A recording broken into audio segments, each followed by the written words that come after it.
Olá, turma! Sejam todos muito bem-vindos ao Aceleração de Vendas Podcast. Hoje estou com uma convidada excepcional aqui, uma pessoa de grande gabarito que vai poder dividir conosco aqui a sua história, a sua experiência, enfim, muitos aprendizados que a gente vai ter durante esse episódio.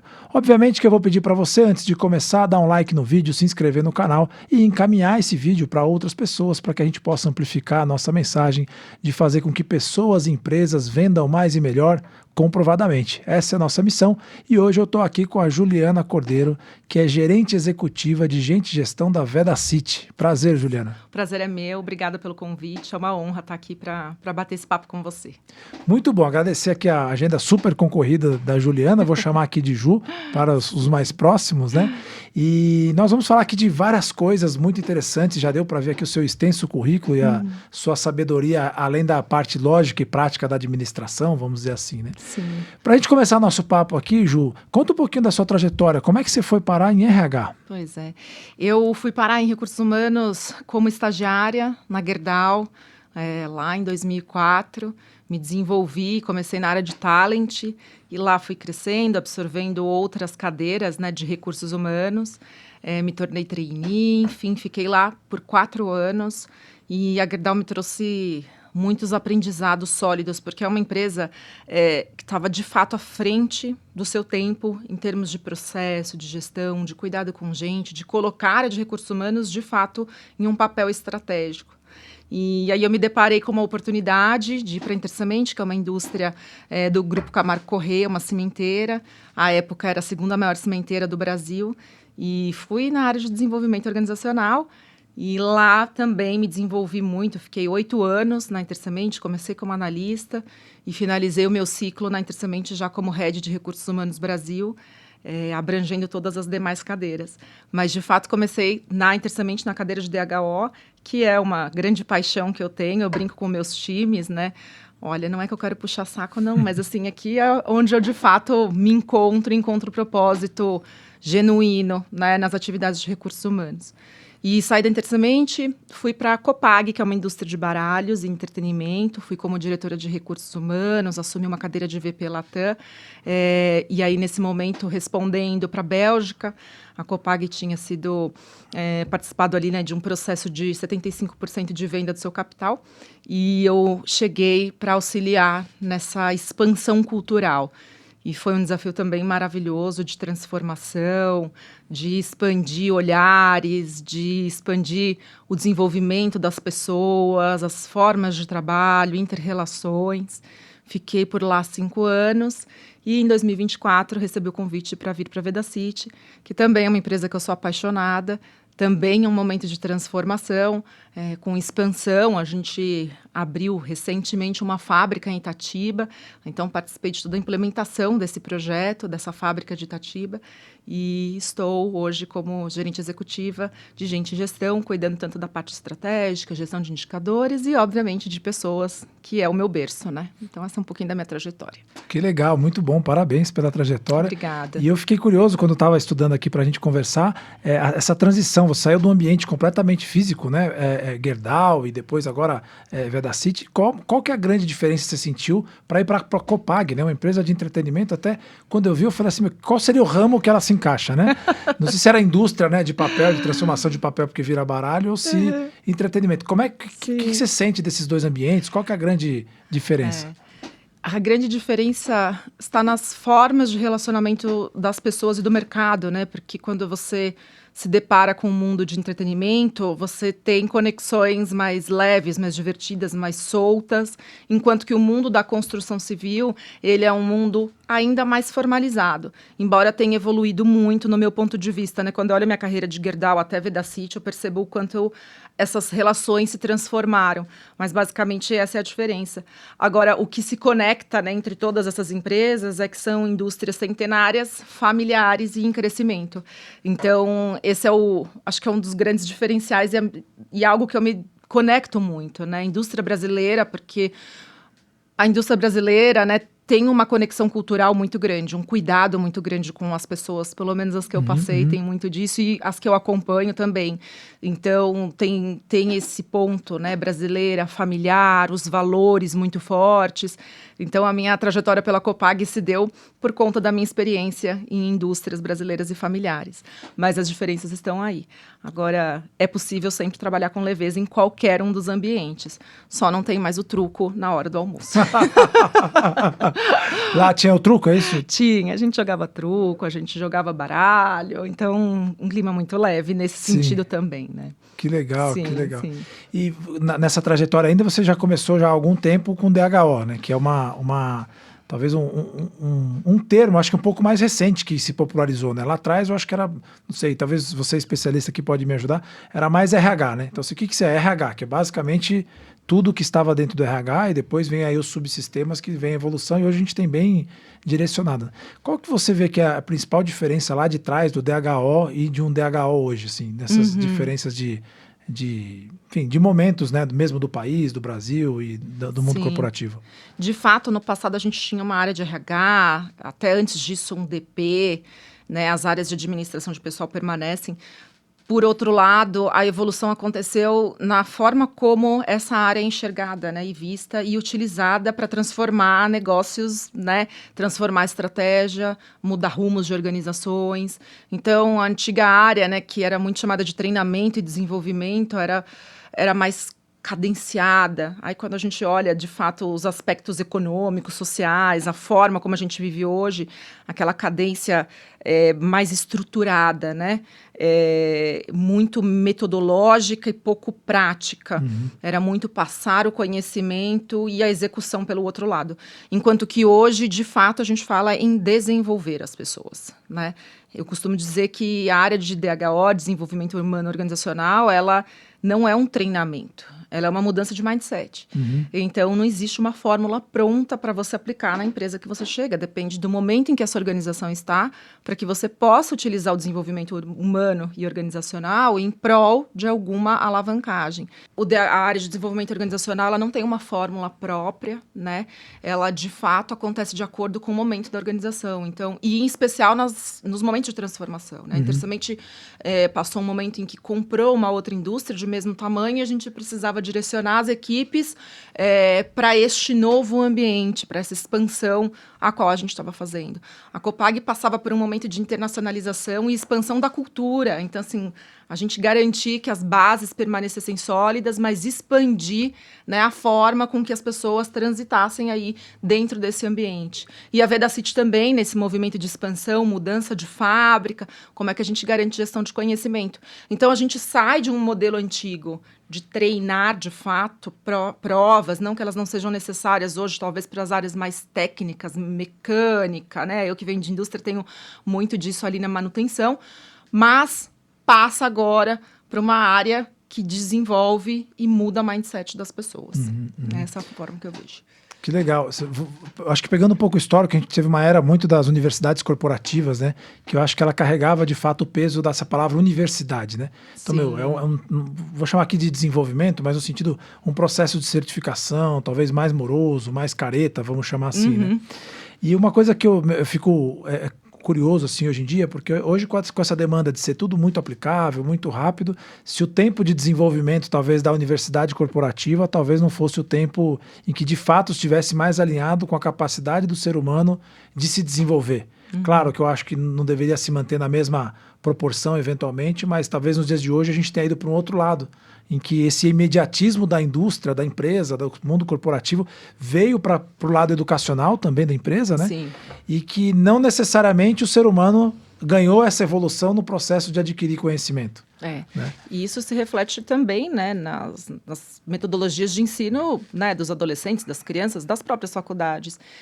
No entanto que a gente não tem hoje na Vedacity mais uma universidade corporativa, a gente prefere chamar de academia. Eu sei que devem haver vários pensamentos sobre isso, mas a academia de fato é algo de desenvolvimento, de persistência, de insistência, porque mudar mindset não é alguma coisa que você coloca uma teoria e absorvida imediatamente você consegue fazer essa transformação. O desenvolvimento, quando eu eu idealizo uma academia, eu estou dizendo que a gente precisa de constância. Constância para mudar comportamento. Constância para evoluir habilidades. Então, de fato, antigamente a gente tinha mais uma coisa, como você falou, né, careta, bem processual.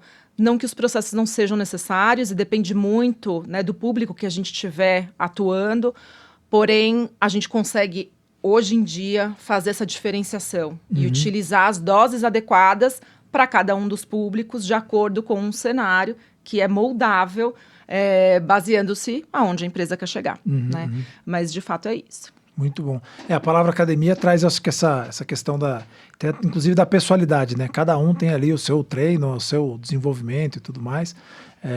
Gosto muito desse nome. Estamos, inclusive, finalizando agora, junto com o pessoal da Unimed, um livro que chama Academia de Vendas. Olha. E começa se discutindo qual é o conceito de uma academia. Né? Justamente para pensar nessa questão do desenvolvimento, da consistência e assim por diante. Sim. E Ju, então, falando de educação corporativa, né? Hoje a gente vive um cenário, principalmente no Brasil, de pleno emprego, com as suas nuances, se as estatísticas estão certas ou não. O fato é que a gente está com um grau de empregabilidade relativamente alto. Ju, então hoje a gente está falando de treinamento corporativo e a responsabilidade da empresa sobre o desenvolvimento, o treinamento e desenvolvimento dos times, né? Eu queria que você falasse um pouquinho sobre essa importância, ou seja, o papel da empresa nesse momento em que a gente vive no Brasil um momento de pleno emprego, né? Ou seja, a gente tem uma quantidade demandada de possíveis candidatos muito pequena. E aí eu costumo dizer assim, né? A gente contratava o cara nota 8 ou 9, buscava, depois viu 7,5, 6, 7, 6,5. Então agora tirou 6 na prova, já arredonda e passa. E aí nesse lugar a gente acaba tendo, na minha visão, uma leitura de um aumento da responsabilidade do treinamento e desenvolvimento. Porque eu vou dizer, cara, eu vou pegar o menos pior do que tem disponível e a hora que entrar eu treino.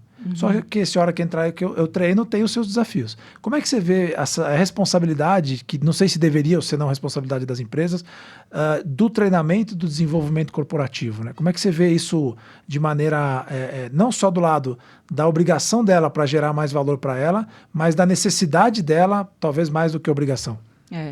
Eu vejo de fato que é uma necessidade, né, das empresas hoje em dia, ter um investimento nas pessoas e no desenvolver.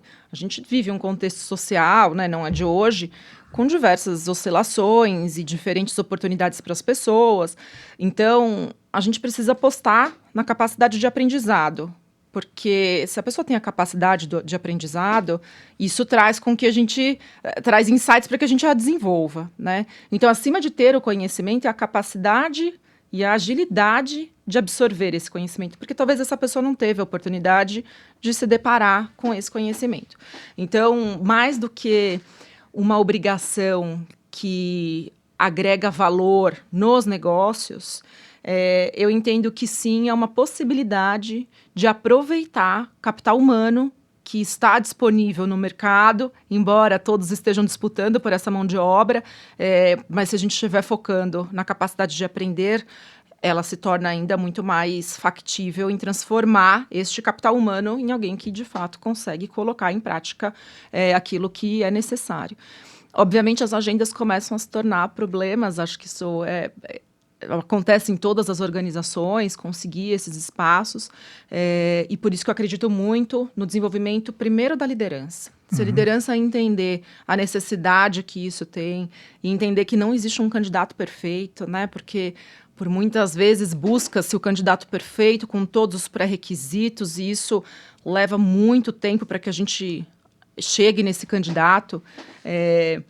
A gente tem que ter um olhar para a capacidade de aprendizado. E aí, com essa liderança capacitada, a gente consegue, de fato, transformar, priorizar, colocar isso em pauta, agenda, separar tempo, porque o gestor tem que ver o valor que isso realmente vai gerar e que é uma condição do Brasil, né? Não tem como a gente ficar esperando que as pessoas estejam desenvolvidas. E, em especial, quando a gente fala de capacidades emocionais, né? Após pandemia, então, a gente vivenciou, né, uma oscilação emocional muito grande, que, no meu ponto de vista, ainda se reflete em várias organizações. Então, como é que a área de gestão coloca o gestor como centro deste olhar, como ele enxergando essas deficiências emocionais, técnicas, entre outras, e saber que é possível a gente transformar as pessoas, é possível a gente desenvolvê-las e ofertar conhecimento que será utilizado. Basta a gente ser paciente com as pessoas e dar o tempo aí de desenvolvimimento. Muito bom. E como fazer isso num processo seletivo, Ju? Porque eu imagino que você se depara com isso todo dia, né? Eu vejo, pelo menos quando eu visito as turmas de RH e principalmente o pessoal de recrutamento e seleção, cara, como é que eu acho esse candidato treinável? Né? Porque eu acho que a gente ainda vem de uma era de que eu tenho que trazer o cara mais pronto possível, porque o líder, talvez, a gente pode falar mais do líder aqui, mas o líder talvez ainda não esteja no estágio de dizer assim, legal, me manda o nota 6,5 que eu desenvolvo. O líder tá assim, cara, me manda o cara pronto, senão não entrega o meu resultado. Né? Sim. Como conseguir achar isso assim, no momento de entrada do candidato no processo seletivo, se ele é treinável ou não? Infelizmente a gente não consegue ter o 100% de assertividade, mas eu ainda acredito muito nas entrevistas por competência, explorar bastante perguntas que remetam ao passado e perguntas que demonstrem, né, através da fala do candidato, como ele fez para conseguir atingir um resultado e se desenvolver. Eu gosto também muito de aproveitar o momento de perguntas para questionar o que ele faz por si próprio para o desenvolvimento. Porque se desenvolver depende muito do ser humano na sua individualidade, na vontade que ele tem de aprender. Então, também olho bastante esses aspectos, né? Quando a gente fala de públicos mais jovens, que tipos de atividades extracurriculares você vem fazendo? Quando a gente olha públicos operacionais, né? Você já participou, me conta, né, sobre uma participação sua em algum programa do Senai que tenha sido gratuita. Então, é possível explorar, né, através de exemplos do passado, o interesse que ele tem pelo aprendizado. E isso ajuda bastante a assentar essa visão. Infelizmente, ainda não é 100%. Ainda assim, a gente faz testes, a gente utiliza, né, ferramentas, mas com certeza já traz aí uma boa percepção do engajamento quanto ao desenvolvimento destas pessoas. E aí eu direciono as perguntas de acordo com o público, como eu falei. Se for um líder, me conta como você ajudou a sua equipe a superar um determinado desafio, quanto tempo isso levou, quais foram as barreiras que você enfrentou, dentre essas barreiras, o que te incomodou, o que não te incomodou. Então, não é só o resultado, e sim como ele se deparou com tudo isso. Acho que ainda esse é o melhor caminho para a gente tentar explorar essa capacidade de aprendizado. Muito bom, excelente. Então você que está assistindo aí, perceba o quanto é importante ter a competência do autodesenvolvimento, né? Muito. Eu trago sempre a questão, que a gente fala assim, a questão do mimimi, né? O mimimi americano é com E, né? O mimimi, eu sou o protagonista, o mimimi brasileiro é com I, que é a vítima, o choro, né? E aí eu trago essas camadas de você ter, de fato, o autodesenvolvimento, o autoconhecimento, a autopercepção, e cada vez mais isso tem gerado valor. Então, turma, tá aqui uma gerente executiva de gente de gestão falando dessa importância. Você sabe que isso me soa tão bem aos ouvidos, Ju, que sábado eu estava na padaria logo cedo, e tinha um cara do meu lado falando no telefone, estava na fila para comprar o pão ali, e aí ele disse assim, né, eu tô indo na Leroy porque eu vou lá porque vai ter um curso.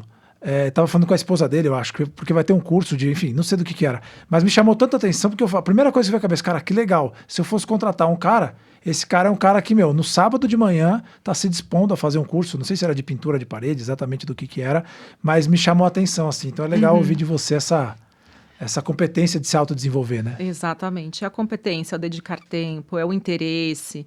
A gente sabe que a vida é feita de escolhas, né? Se a gente escolhe ficar no mesmo patamar, realmente traz indícios de que ao entrar nessa organização você certamente vai ficar neste patamar, e ao ser colocado para se desafiar em termos de desenvolvimento, isso não vai acontecer. Você contou essa história e eu lembrei de uma história. Eu trabalhei em uma organização onde tinha uma copeira que ela era fantástica. A gente brincava que ela devia sentar na cadeira do presidente. E ela não tinha, né, ensino fundamental, nada disso. Mas a vontade dela de se desenvolver era tão grande, a gente ofertou cursos de Excel, a gente ensinou ela a mexer no Outlook, e ela se tornou uma assistente administrativa, ainda que não tivesse formação, graduação, né, universitária. Mas o fato de se empenhar, de se mostrar disposta, supera a impossibilidade, né, de fazer as coisas que ela tinha como limitação.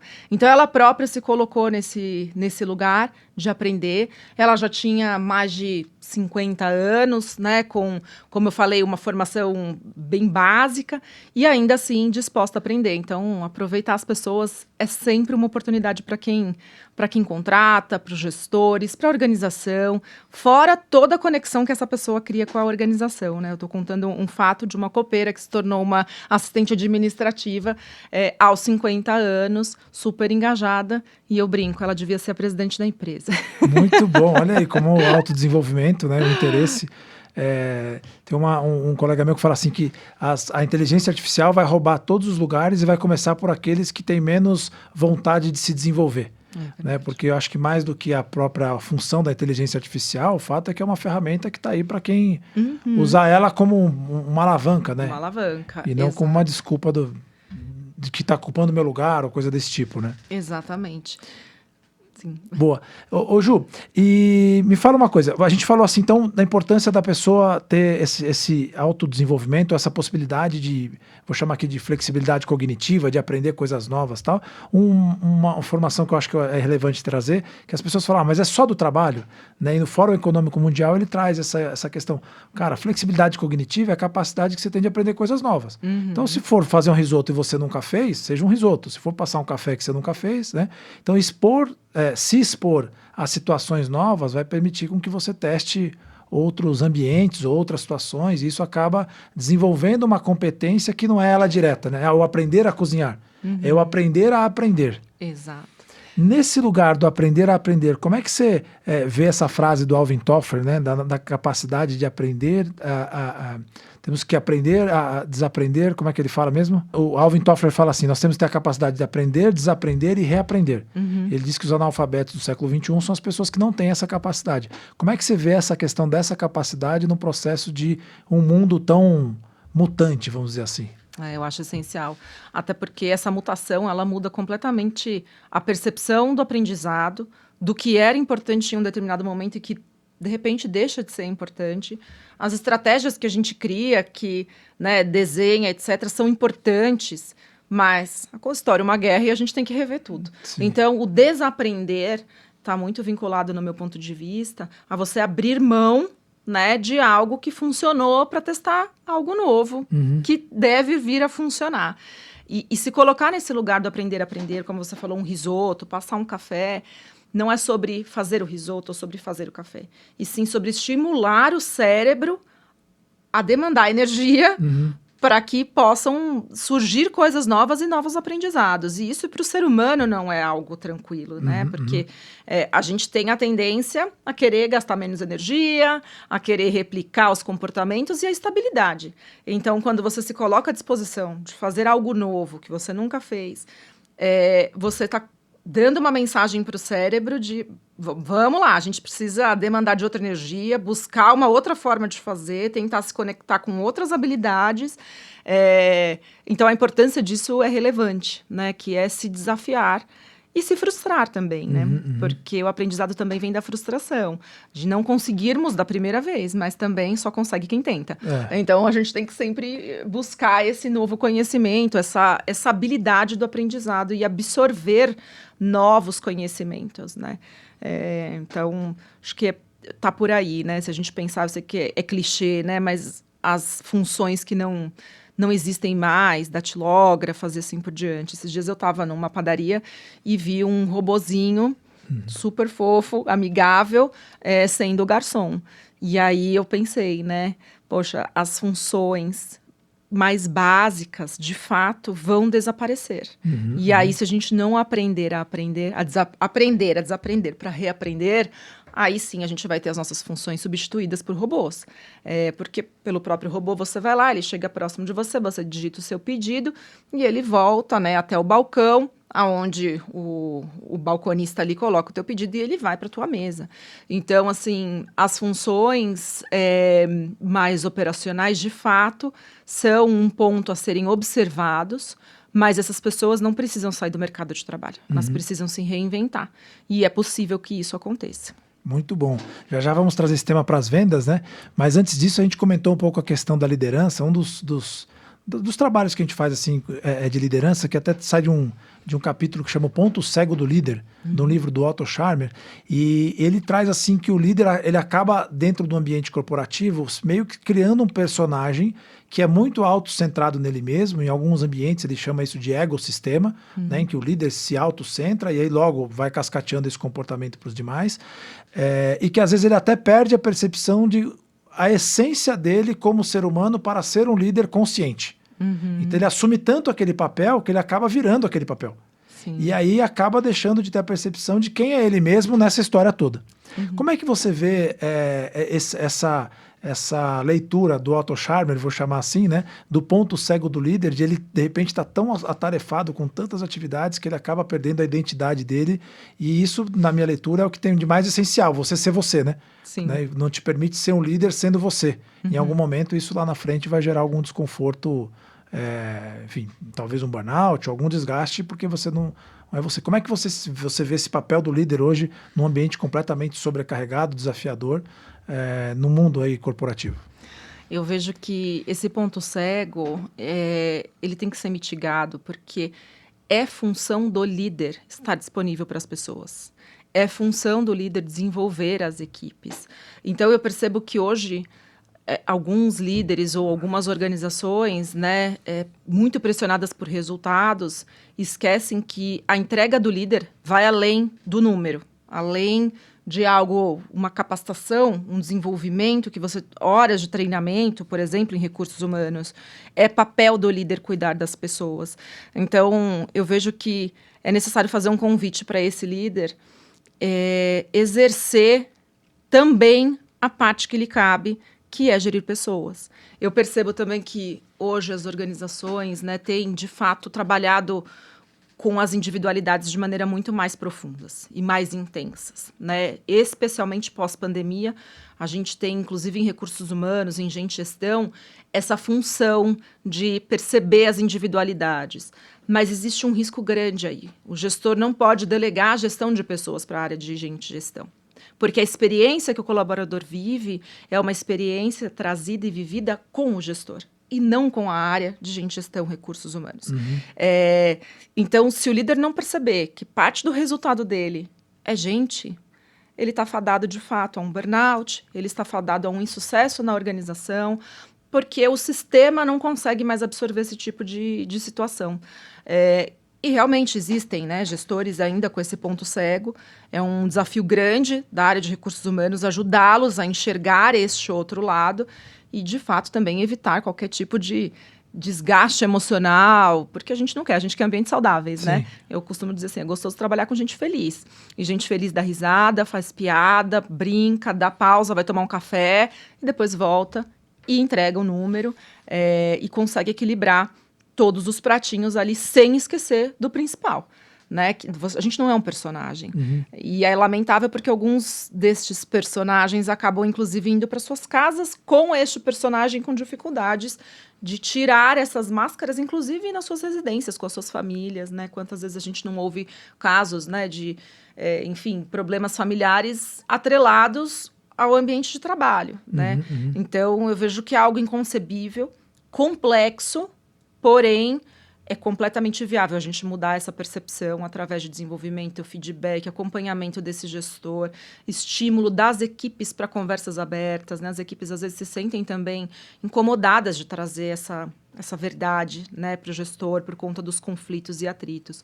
Mas a gente não pode esquecer que o líder, a entrega dele é através de pessoas, né? Acima de tudo. A não ser que você seja um especialista e ainda assim a gente precisaria ter todo um cuidado aí, porque não há quem entregue resultado sozinho. Então é papel de um gestor cuidar de gente. Muito bom. E o quanto você tem percebido, né, que eventualmente esses líderes têm investido em autoconhecimento? Né, de acessar uma camada, e aqui vão duas perguntas assim, né? Então, primeiro, como eles têm acessado esse lugar do autoconhecimento, se há algo ainda muito esotérico assim, né? E, além disso, o quanto os líderes, de fato, percebem o seu papel enquanto líder. Certa vez, fazendo trabalho numa indústria farmacêutica, né, com a alta liderança, e aí eu estava bem afiado nesse tema, porque me aprofundei muito no Otto Scharmer, e o legal do Otto Scharmer é que ele é um cara que ele é um professor do MIT, e ele toma chá de ayahuasca com os índios.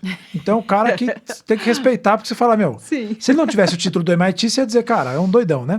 Mas eu tinha feito a proposta de discutir o papel do líder. E aí, o retorno que veio da RH falou, cara, isso é muito básico, é para liderança 1. Eu falei, cara, para liderança 1, talvez seja mais fácil saber o papel do líder do cara que é uma liderança já mais sênior. Porque entra nesse lugar do autoconhecimento, etc e tal. Então, como é que você vê essas duas perguntas, né? Uma, o quanto de fato os líderes buscam o autoconhecimento e o quanto de fato os líderes não estão replicando o modelo de liderança porque vieram assim há muito tempo e a gente há 2 ou 3 anos teve que fazer uma reviravolta. Como é que você vê esse... Eu vejo que o mundo corporativo vem evoluindo, né, com esse tipo de comportamento.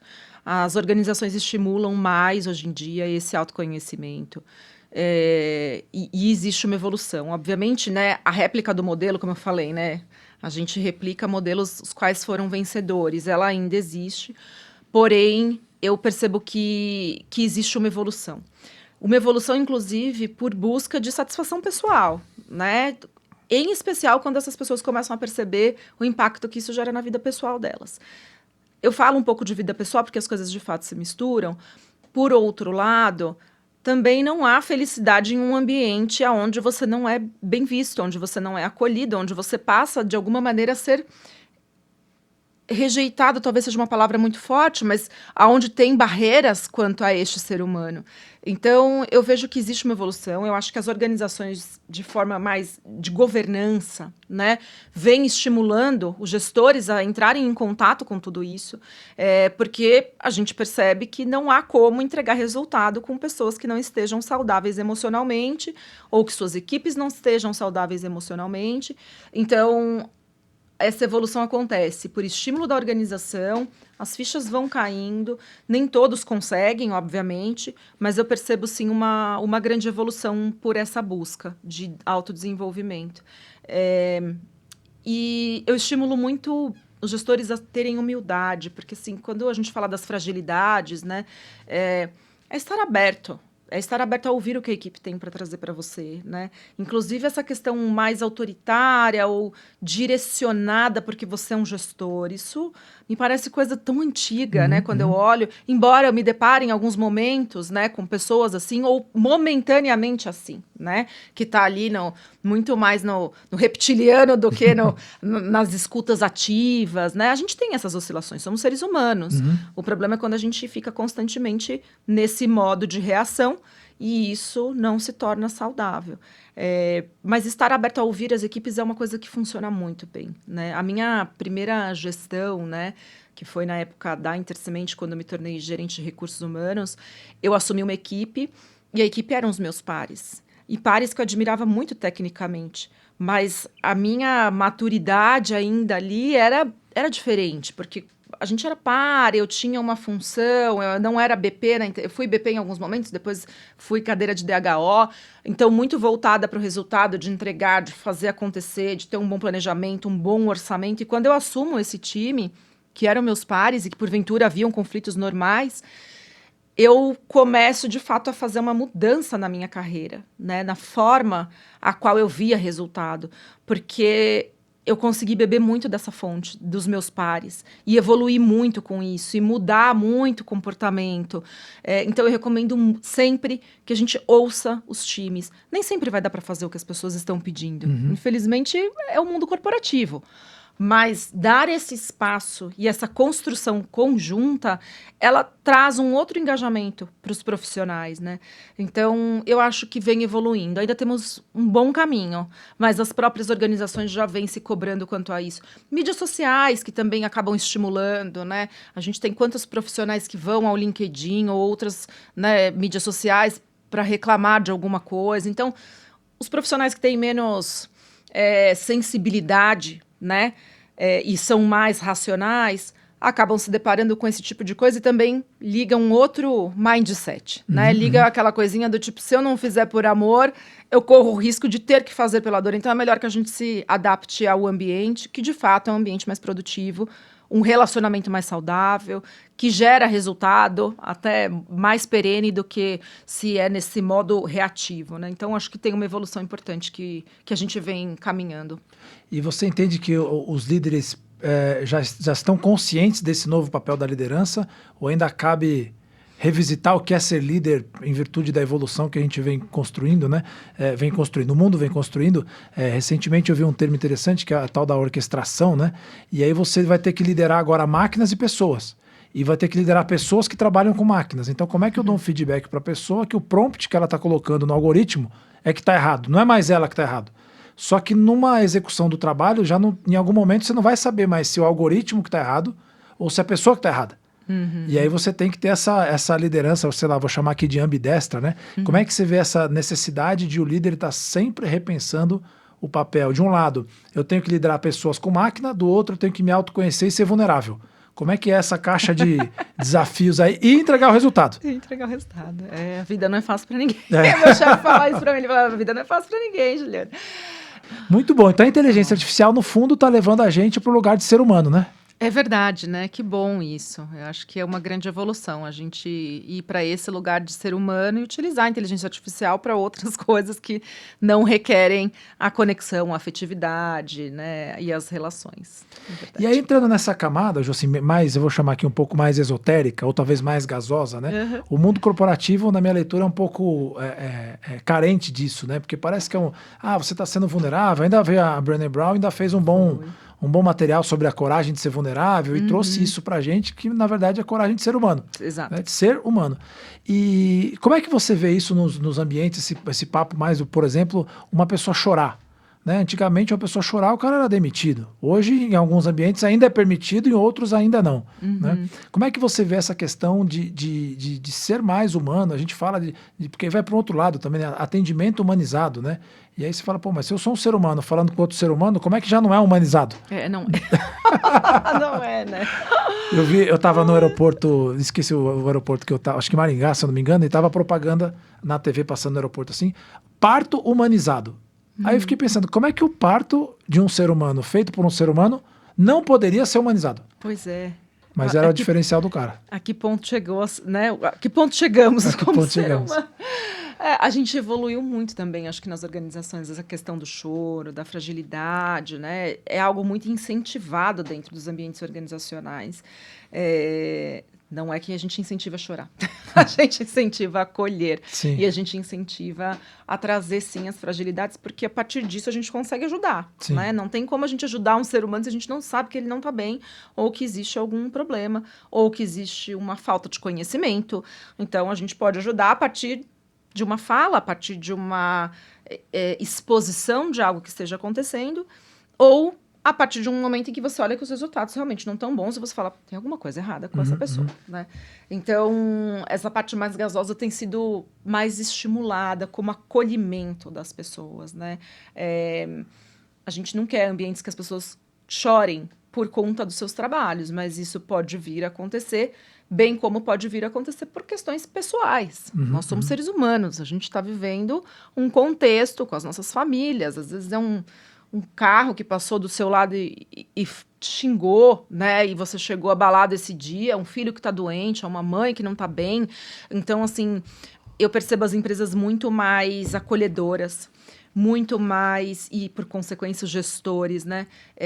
Muito mais abertas a dar espaço para que as pessoas se cuidem, faz home, né? Se cuida, foca na tua família. Você precisa de um dia, então vai, né? Tenta relaxar quanto a este seu problema.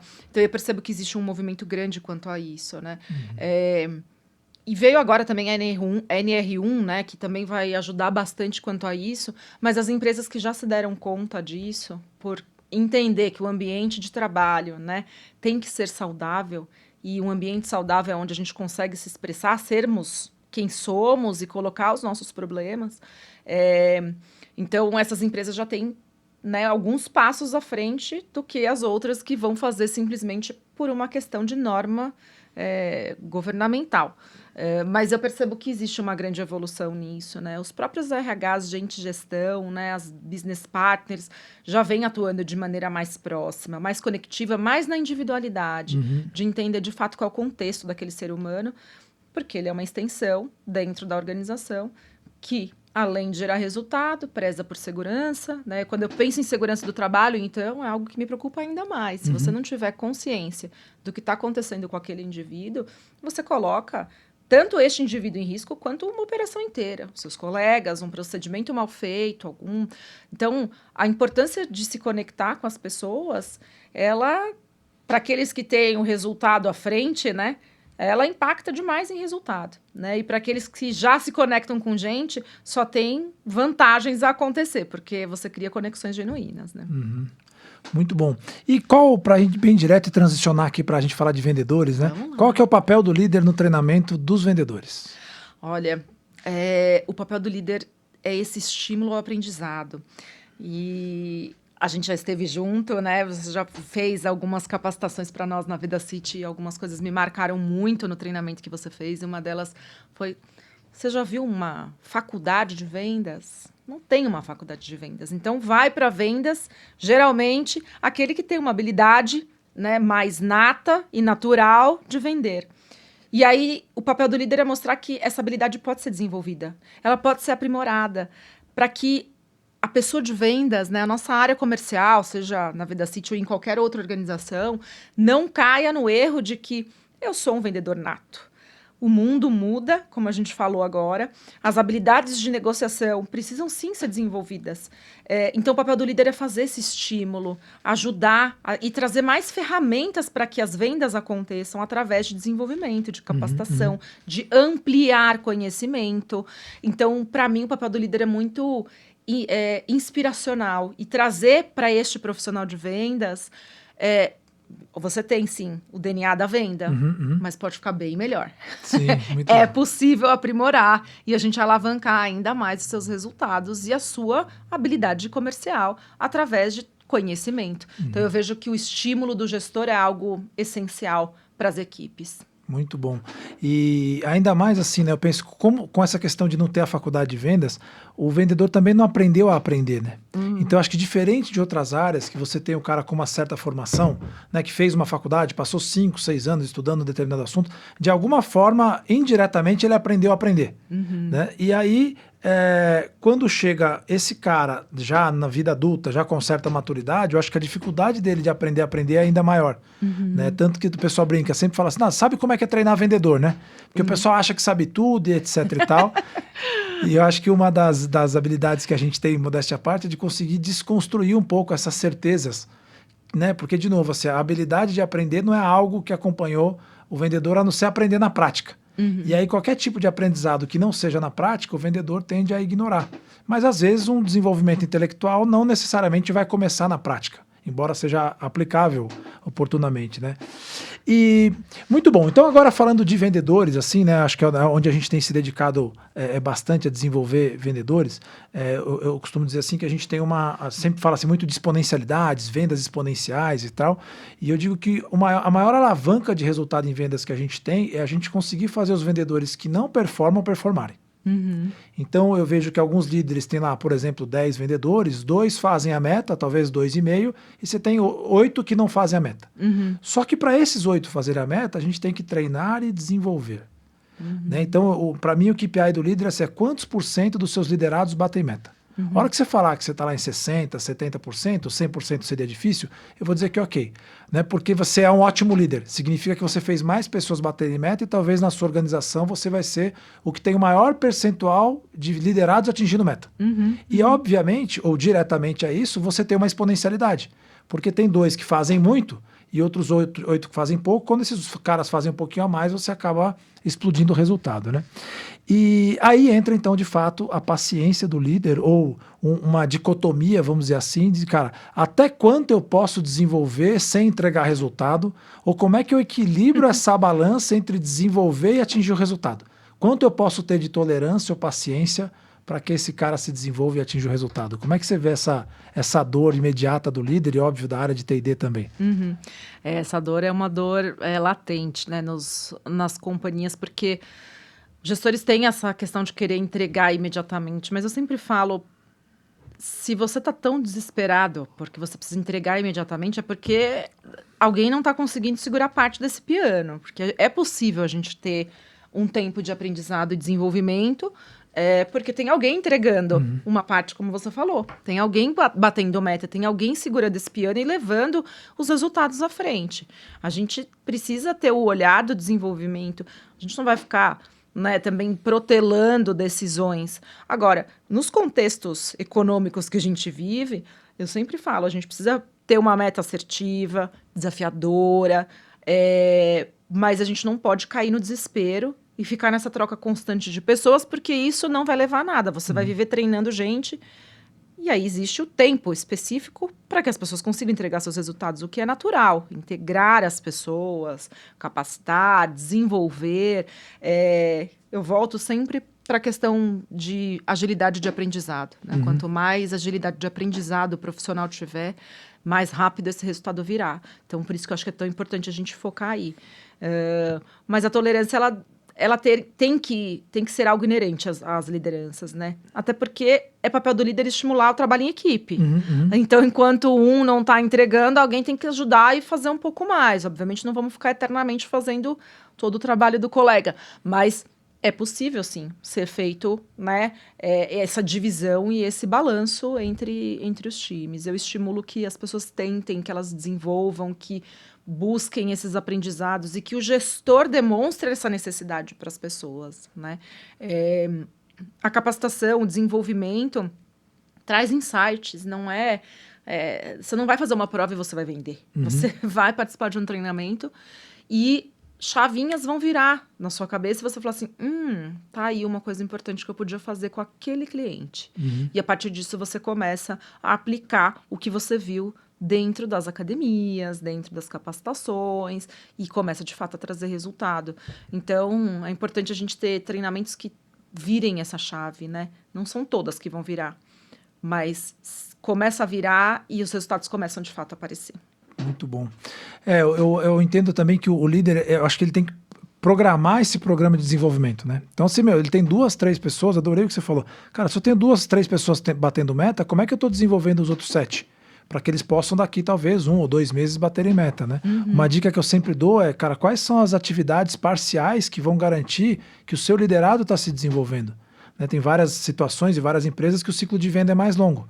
E aí o que geralmente acontece é eu não tenho muitas métricas de evolução nesses 3 ou 6 meses. Chega daqui 3 ou 6 meses eu vou trocar, como você falou. Só que a hora que você olhar para o mercado, não tem um vendedor pronto, cheio de coragem para vender.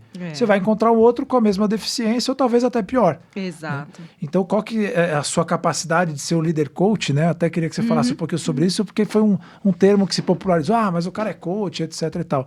Mas eu entendo assim, não tem outro papel para o líder a não ser o coach. Não. Traduzindo na palavra de ser o técnico, né? Exato. Eu sou o técnico do meu time, que eu tenho 10 pessoas, esses 2 estão segurando a onda, então como é que eu vejo o 3 e o 4 que vai bater o mês que vem, e depois, etc, né? Então, como é que você vê essa história do líder coach, assim, né? Embora seja uma coisa que ficou um pouco estigmatizada, o papel do líder, de fato, de ter que desenvolver. Para mim, isso é intrínseco à função, né? Como eu falei naquele momento, não tem como você ser um gestor se você não for coach da tua equipe. Gestores fazem, inclusive, gestão de pessoas mais sêniores do que o próprio gestor. Mas alguma coisa levou esse gestor a sentar nessa cadeira acima e que, portanto, você, como gestor, tem que desenvolver a tua equipe para esse lugar. Para mim é intrínseco, né? Às vezes me parece tão óbvio no sentido de... Às vezes eu caio um pouco nessa do tipo, poxa, será que as pessoas não percebem isso, né? Como é que a gente desperta isso no gestor? Para que ele não fique somente focado ali, é meta, é desenvolvimento, é capacitação, é acompanhamento, é ser genuíno com o teu colaborador, é desenvolvê-lo, é ouvir, é ajudar o teu colaborador, a tua equipe, a encontrar caminhos. A gente não vive mais essa, né, hierarquia que assim, eu falo e você faz. Eu falo, eu trago insights para virar essa chave, né, na mentalidade dos colaboradores, de forma que leve para um outro lugar. Então, o líder coaching, para mim, ser coaching é algo que devia estar na descrição de cargo. É intrínseco. Obviamente, né, isso aí passa por liderança situacional, depende da maturidade do teu time. E aí, obviamente, a capacidade deste gestor se adaptar à intensidade e ao tema que você vai coachar alguém, né? Mas isso, para mim, deveria estar em descrição de cargo, né? Algo essencial para o desenvolvimento das equipes. E aí, quando você fala de ciclos, né, de vendas, na Vedacity a gente tem isso também, né? Porque a gente tem 2 canais, a gente tem o canal varejo e a gente tem um canal da construtora. E aí, o canal construtora, que a gente chama, né, de B2B, ele é um canal de um ciclo mais longo para reverter venda. Né? A gente não vai lá e vende um balde de impermeabilizante. A gente vende, né, uma solução completa para aquela obra. O que envolve estudar a obra, desde a piscina, né, as lajes, garagens. Então, qual é a estrutura deste condomínio, desta obra? E a partir disso eu começo a elaborar uma venda específica que vai se concretizar, às vezes, lá para o fim da etapa, para o fim da obra, né? Quando você começa, de fato, a cimentar as paredes, né? Então, imagina, a obra já subiu, você já colocou o impermeabilizante lá na fundação, e aí tem produto meu que vai entrar, né, antes da pintura, né? Ou, inclusive, substituir, né, algum tipo de revestimento. E aí, sim, realmente é um ciclo longo da venda. Então, se você sabe que tem um ciclo longo de vendas, né, por um lado, como é que eu administro para que o ciclo é rápido, eu consiga manter os meus resultados? Então, o gestor tem que estar bastante atento a esse tipo de situação, né, para que a gente consiga trazer o melhor das pessoas, né, e o melhor das vendas nos tempos corretos e nos tempos que as vendas têm que se concretizar, né? Sem colocar aquela pressão, porque senão você vai lá, só vende a fundação e depois acabou. E todo o resto que a gente poderia estar entrando, né? Então, como é que a gente também desenvolve as pessoas? Acho que esse é um papel também importante do líder falando de vendas, né? Entender que, às vezes, não vale a pena vender só um pedacinho, né? Faz um relacionamento, vamos estruturar, se planejar, conhecer o cliente, né? Seja ele uma pessoa, porque cliente sempre é uma pessoa, né? Por mais que seja um PJ, qual que é o perfil, né, do teu cliente, como é que você atinge de fato as necessidades desse cliente, e tudo se conecta com pessoas, né? Então, para mim, um bom gestor de vendas transita muito por aí. Estimular uma liderança situacional dentro de uma venda com diferentes perfis de clientes. Porque a argumentação vai fazer toda a diferença. A forma como você se conecta com o teu cliente vai fazer a diferença. E a forma como você vai fazer a venda, né? Você não vende na primeira visita. Sim. Então, tem que criar uma relação. E aí, esse olhar amplificado de quando entrega a meta tem que também estar muito presente. Sim. E eu tenho uma leitura assim de mercado que é basicamente lá em 1900 a gente focou muito em produto, né? E o produto basicamente tinham poucos produtos, né? Então tem a famosa frase do Ford, né? Você pode comprar qualquer carro desde que seja preto. Depois o marketing veio e o marketing também ficou muito parecido. E aí eu costumo olhar, não sei se é uma visão um pouco romântica ou pelo lugar que eu atuo, que o grande diferencial das empresas reside em vendas. E aí, de novo, a gente olha para o mercado e não tem profissionais formados em vendas. Por que não? Como você vê assim, essa possibilidade estratégica de eu, de repente, cara, se eu melhorar 10, 15% a capacidade do meu time, eu vou virar isso no resultado lá no lucro líquido, isso vai ser uma explosão. Será que o potencial, a energia potencial, ou o potencial que essa alavanca de resultado tem, está sendo explorada em termos de tempo, de investimento, de desenvolvimento, de olhar para esse lugar e dizer assim, quanto eu posso extrair de valor, né? Eu olho pro contrato, compro uma nova máquina e gasto milhões para produzir os centavos mais barato, enquanto isso eu gasto um pouquinho só naquele cara que poderia aumentar 5, 10 ou 15% o meu faturamento. Como é que você vê essa distribuição de investimentos, né? Olhando para, cara, eu vou investir ainda muito em produto e olhando para a venda ainda como o produto é bom, é só vender, né? Aqui, ó, seu livro, título, que por exatamente. sinal tá aqui, vou ler com muito carinho. Muito obrigada pelo livro. Eu acho que as organizações ainda têm um olhar de investimento em ativos físicos, menos em ativo intelectual. Felizmente, as organizações que eu passei pensavam e pensam diferente, né? A gente precisa investir em gente, investir em como vender melhor, porque, de fato, isso vai rentabilizar e a gente vai conseguir fazer depois um investimento no maquinário, no equipamento, graças a isso, né? Primeiro tem que entrar a venda, a gente tem que vender. Sim. Nenhuma empresa existe se não for para vender.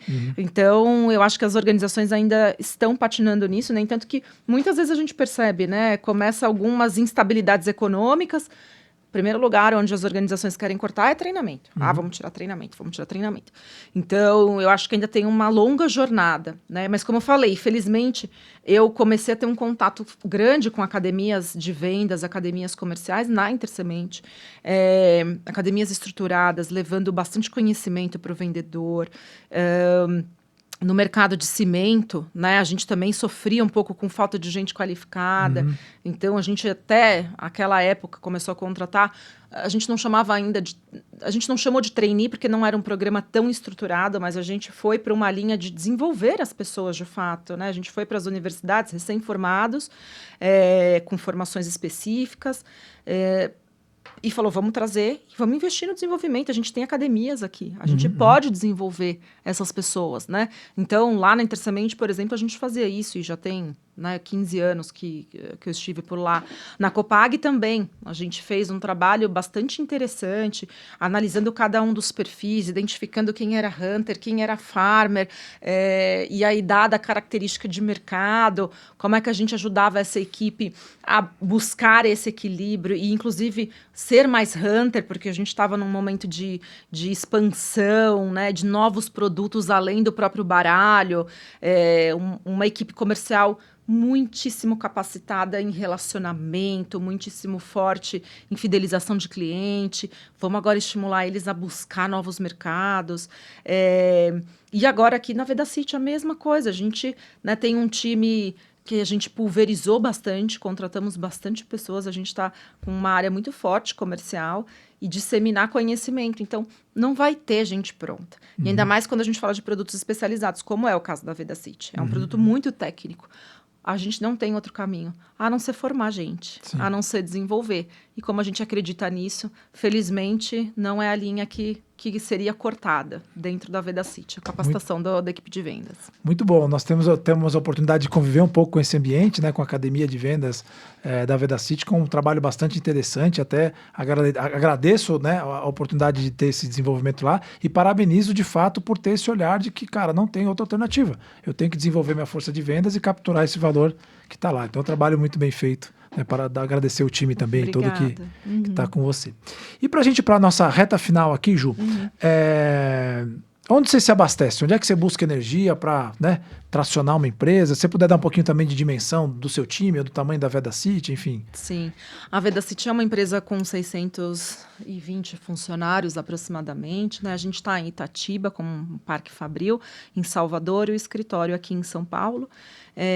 O time de recursos humanos, a gente tem a área de recursos humanos, né? Gestão é composta por recursos humanos, por uma área de sistemas de gestão, e a gente tem um time aí de quase 24 pessoas, 24, 25 pessoas dentro de gestão na Vedacity, né? E eu me abasteço, né, com o meu próprio time. É uma das coisas que eu gosto muito, como eu falei, aprendi muito e gosto muito de estar com o meu time. É um ambiente muito gostoso, leve, tranquilo, com bastante resultado para ser entregue, mas muito divertido, com muita risada, com muita conexão.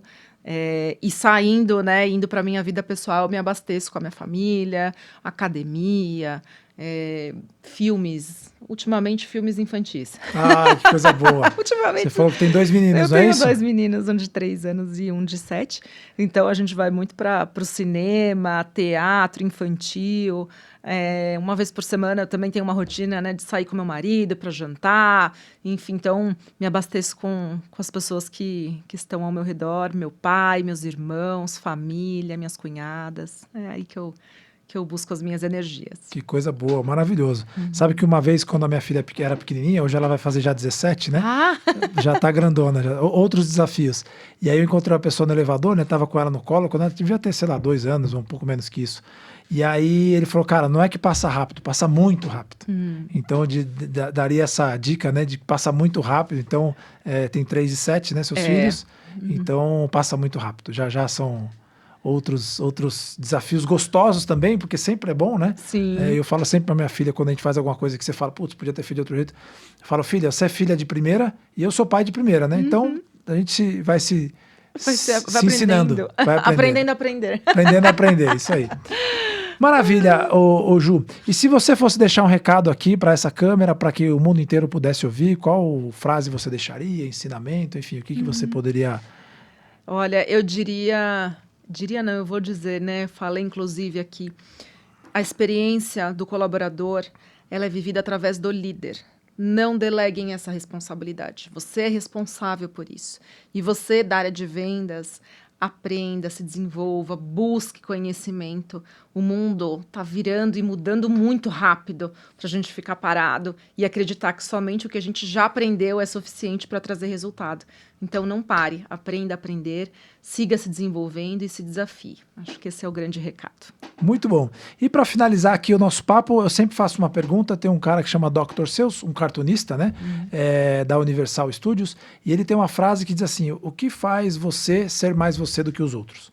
E sempre que tem pessoas, a oportunidade de eu gravar podcast, pessoas que trabalham com a gente, queria fazer essa pergunta ao contrário. O que você, na sua leitura, vê assim que faz a aceleração de vendas ou o nosso trabalho ser mais nosso do que outros, né?